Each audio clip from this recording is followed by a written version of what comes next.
Hi, everybody. I'm international publicist Michelle Tennant Nicholson.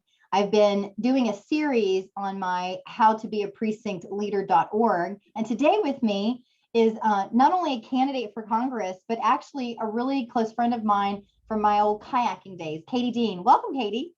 Hi, Michelle. Thanks for having me on today. Yeah, I'm just so excited to interview you. We've definitely kayaked rivers together, and I know you personally. So we're going to have to keep the chit chat to a minimum so that we stay focused on the topics, because I could definitely go off topic with you. So first of all, like I asked all the other candidates, why you're running? Why I'm running? Yeah, it's the most common question I've been asked. And very simply, if you see something, say something. And I know I'm not the only one who's frustrated with what we see, but I'm running to buck the status quo and bring authentic representation to Western North Carolina. Woohoo! I love that answer. So if you're wanting to read along, because you're probably in front of your computer, and here is Katie's website, electkatiedean.com, Katie with a T-I-E. So Katie, why don't you tell us a little bit about your family, who you are, and your relationship to Western North Carolina? Yes, so I was born and raised in Georgia, just north of Atlanta. It used to be the country, and during my lifetime, it turned into the concrete jungle, northern suburbia of Atlanta. I went to the same high school as my dad, and we lived in very different socioeconomic demographics. My dad was the first in his family to get a post-secondary higher education degree. He earned a Master's of Science in Nuclear Engineering from Georgia Tech.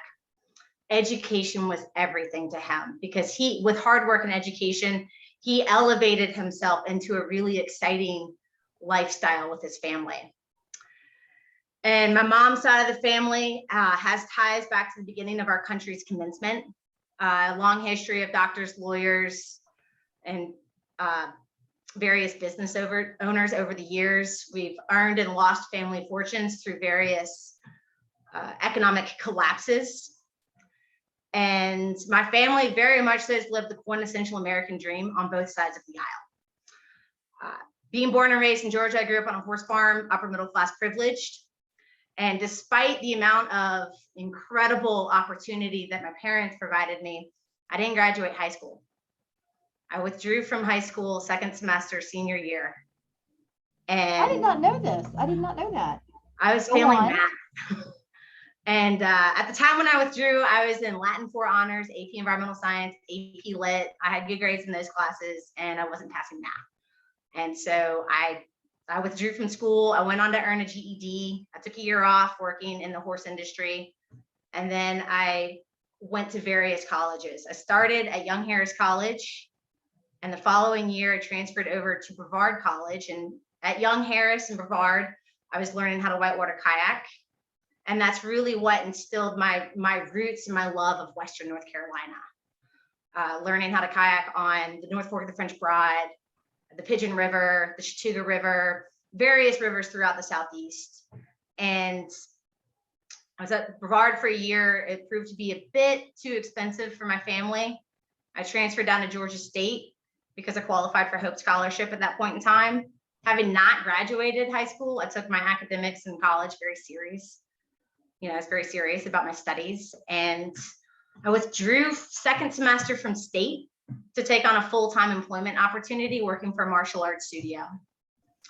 And I worked there for 2 years or so, and I learned very quickly that when the economy collapses, it's very difficult to be a small business owner that relies on other people's disposable income. Right. So as that kind of folded, it wasn't my studio. Okay, but wait a minute. You just kind of brushed over the martial arts, because I do Brazilian jiu-jitsu, and you'll just have to we've got some side chat here. So which martial art was it? Subakdo Mudokwan. It's a traditional Korean martial art. Wow. So I started that senior year in high school as well. So when I transferred down to Georgia State, I was up for my black belt testing. I started teaching a few classes part-time. And with my part-time work, my instructor and boss offered me a full-time job at the studio.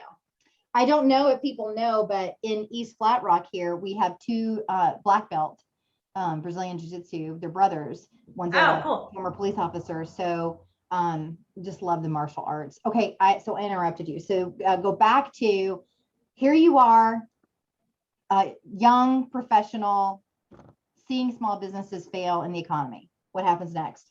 Yes. At that time, I met my now husband, Zach Dean, fell in love very quickly, and I moved back up to the river. That's him. I moved up to the river to work as a raft guide and safety kayaker and just be closer to the river and the community that I loved so much. I missed living in Western North Carolina. And so worked as a raft guide for 2 years and also various other jobs. As you know, raft guides tend to live pretty close to the poverty line. And so I think between the two of us, we probably collectively had about 6 jobs. You know, I'd get off work and go to work. I worked as a sander for a custom timber frame builder, babysitter, pulled wire for an electrician part-time.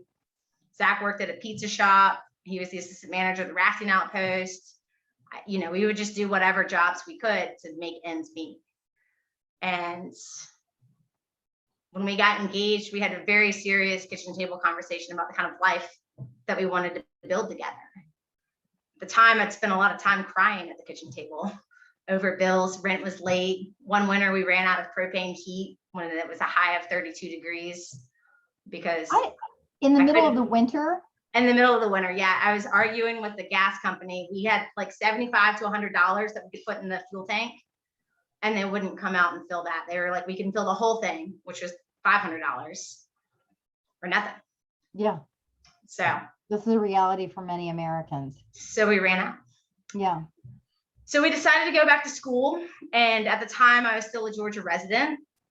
I had good grades from my previous college education. And so I applied to the University of Georgia and we moved down to Athens.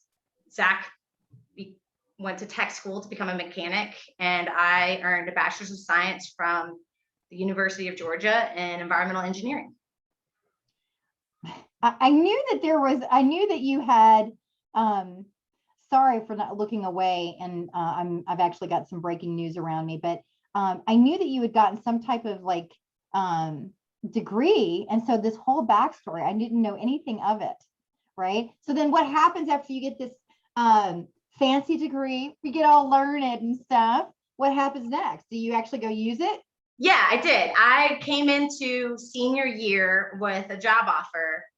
I'd applied for a co-op position at the strong encouragement of my dad, who worked co-op jobs while he was in school. And a co-op rotation is you work for an engineering firm for a semester, and then you go to school semester, and you do that back and forth for 3 semesters. So you work a summer, fall, and spring rotation. So I applied for a co-op position. I got a really nice consolation letter that I got second place. I didn't get it. I stayed in touch with the company that I had interviewed with. And they called me back a year later and were like, "Are you still interested?" And I know the value of it because my dad had done it. And so I accepted it, even though it was going to delay my graduation by a year. I worked the first summer, and at the end of the first summer of the co-op, they asked if I just wanted to forego the rest of the co-op, go ahead and graduate on time and come work for them full time.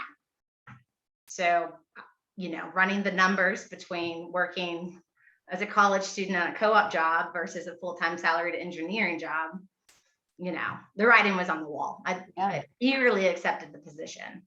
So I came into senior year with a job solidified, which it felt really good. And I worked for them part-time during my senior year as well. It was what you call a blue collar engineering firm. We did water and wastewater infrastructure design for rural municipalities throughout all of Georgia. The company was headquartered in Macon, Georgia. I worked out of the Watkinsville office and served a lot of North Georgia. Worked on water plants, wastewater plants, did design work to pull lead-based pipes out of the ground, capital improvement plans for stormwater infrastructure and runoff for various cities. We were the engineers for various cities and rural towns and municipalities throughout Georgia. And so anything relating to the water, wastewater infrastructure and stormwater, we were the design engineers. It was a great job. I learned a lot. We worked with city council members, grant writers, plant operaters, laborers, contractors, everybody, welders, electricians, plumbers, the full gamut. Why aren't you doing it still? I had a strong interest more towards the environmental side. And so after about 2 years with the firm, I had the opportunity to move up to Asheville and work for an environmental remediation firm that focused more on geological services. And yeah, I was just interested in exploring what else was out there. And we knew that we wanted to live a bit closer to our recreational passions. And so I took a job up in Asheville, North Carolina, working in environmental remediation and consulting. I remember when you moved from Athens to Asheville, and I remember thinking, dang it, I meant to go visit Katie in Athens while she lived there, because I still haven't been. But I remembered when you moved. And then, but then I didn't know about all of this, but I knew about your husband's small business, because my nephew needed help with the car. Yeah, so when we moved out, like what happens next? When we moved here, I had full-time work solidified. Zach did not. And he interviewed with a few shops and he really just didn't. I just want to tell like what he saw. This nephew right here, I don't know if you can see it. Of course, he's now he's gonna die that I actually have this uncut still. And that he was, because you know him as like a young adult, right? Yeah. And of course, this one's also a young adult. This is his sister, Julia. But so I remember Zach when he opened his, auto repair. So what happens? I know that you have like this really big backstory on healthcare. Yes. So I want to get to that. Yes. What happens next? Because he opens up a small business. You stay with the business or you move to another? I was working in the environmental fields while we got the business up and running. And it was just Zach. We rented out half of a building with one bay, and we lived off of my pay for a year. And I took a $15,000 pay cut to move from engineering to the environmental field and from Athens to Asheville. So we got the business up and running and we grew the business. Zach runs good on a shop, does phenomenal work. I'm biased, but they're great. And he needed help up front. And at the time I was having some questions about my, what I was doing with my career. So I moved to part-time work to work up front at the shop and help Zach with the business. And when we made that decision, we forfeited our access to affordable health care. And the cost to carry health insurance for our family exceeded our monthly mortgage payment. I don't know anybody in their early 30s that's starting a small business that has more disposable income that exceeds their monthly mortgage payment. So as young, healthy, early 30-year-olds, we went without it. And I broke my collarbone as an uninsured patient. And I had surgery as an uninsured patient, and it required 2 procedures. I had hardware, basically a deck screw put down the inner diameter of my collarbone. And then the second procedure was to pull it out. It was designed to be temporary. And when that screw came out, I did it without anesthesia because it saved me $15,000. Wasn't the first time the surgeon had done it as an office visit, but it was the first time he did it on a female or a civilian. And, wow. And what I learned. How painful was it, Katie? For me, it was probably an 8. It hurt. It really hurt. And what's a 10? What's an example of a 10? I don't know. When I broke my collarbone, they asked on the pain scale, I said it was probably like a 6. Oh, so the removal was even more. Gotcha. All right. Yeah. People are gonna be like, okay, enough of the backstory. We want to know about our platform. Got it. Okay. So what about healthcare? So this personal experience, how does it relate to what I see your doggy in the background? Yeah, I'm sorry. It's storming outside. It's so sweet because you see like the little doggy back there.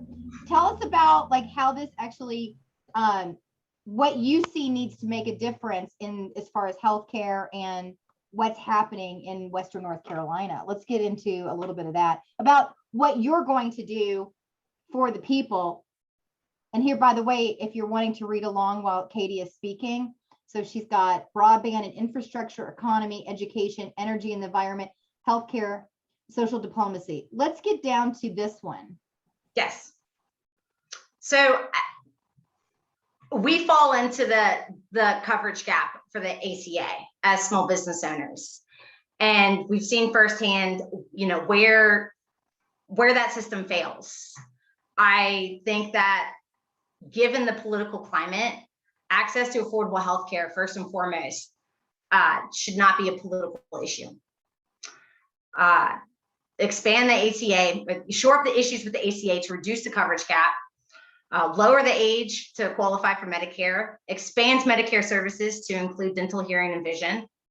As we begin to untangle corporate greed from our healthcare industry, and that includes holding pharmaceutical CEOs accountable for driving up the cost of life-saving pharmaceutical medication. I think that to get to Medicare for all, it is going to be a stepwise function to immediately provide as much access as possible to people as we begin to untangle the corporate greed from our healthcare industries. I just really, that's a big issue. I've been self-employed since I was in my 30s. I'm 52, and my healthcare, I've always provided for myself, and it too exceeded my mortgage. Yeah. And it's just incredible. So we had to find different solutions as well. Let's get into some of these other, like what you think is really big issues. Why don't you just talk about these? What do you want to talk about next? I think that broadband and infrastructure really good, because that's what I want you to talk about next. Because I just bought property and I'm like, we don't have broadband at the new property. Help, Western North Carolina. What about that? Yeah, it's incredibly apparent that access to high-speed internet is part of what the diversity of our economy depends on in Western North Carolina. And we know that we are limited in that capacity. Additionally, as our infrastructure begins to crumble around us, as an area that we tend to be reasonably climate resilient, but it's not bomb-proof. We know that looking at what's currently happening in Canton, North Carolina, and Haywood County, and as we've been devastated by the tropical storm. So broadband and infrastructure, I think, are directly relied to our economic function and diversity. And they're also directly tied to the climate crisis and having infrastructure that's resilient as well. The broadband topic specifically is complicated. We have high cost of install for cost per linear foot to install fiber optic cable or copper wires across the telephone poles, and low density. And so what we're up against and the barriers that we have, I do think need to be subsidized. And it's more complicated than throwing money at the wall to see what sticks. The federal government has actually thrown a lot of money at this issue for rural broadband. And as it comes through the state, my largest frustration is the red tape, as stuff gets tied up in the red tape. So it's a matter of designing policy that serves your constituents and your district to work cohesively as that funding comes through the state, as opposed to having it be combative. I think so. I'm also just reflecting on your history and and everything that you explained about your experience, and that's going to come into play in that issue big time. We just have a couple more minutes, Katie, before I have to jump to another meeting.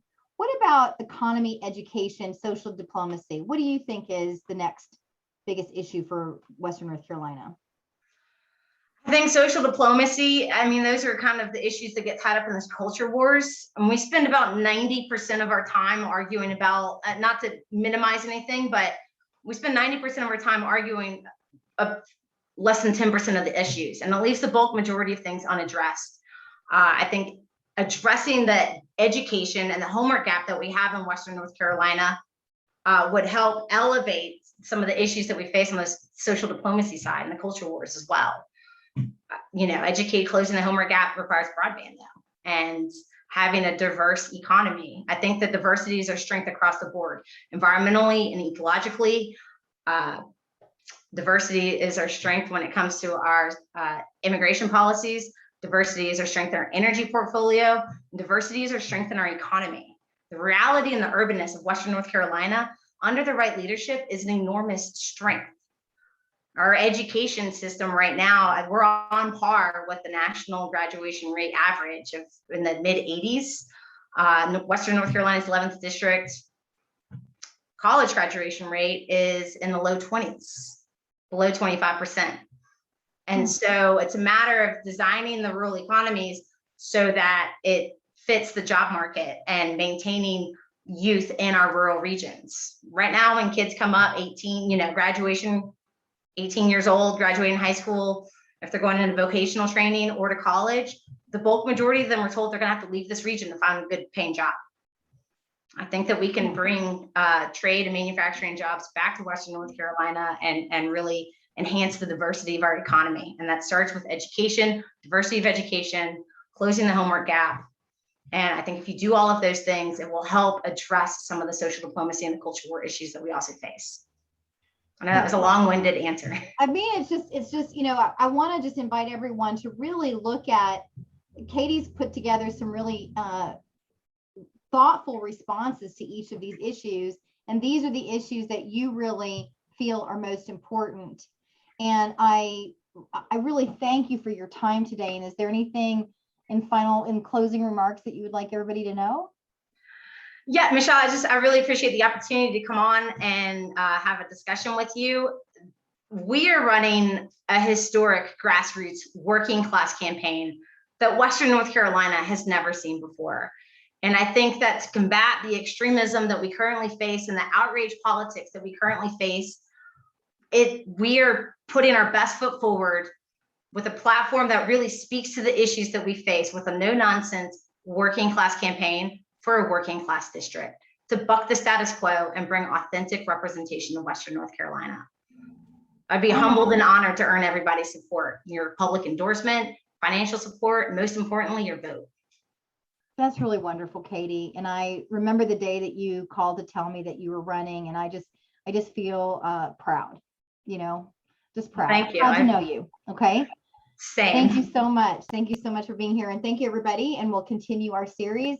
And if you know a candidate who would like to be featured, just have them email the Democratic Party and they will put you in touch with me. Thank you, Michelle. Thank you.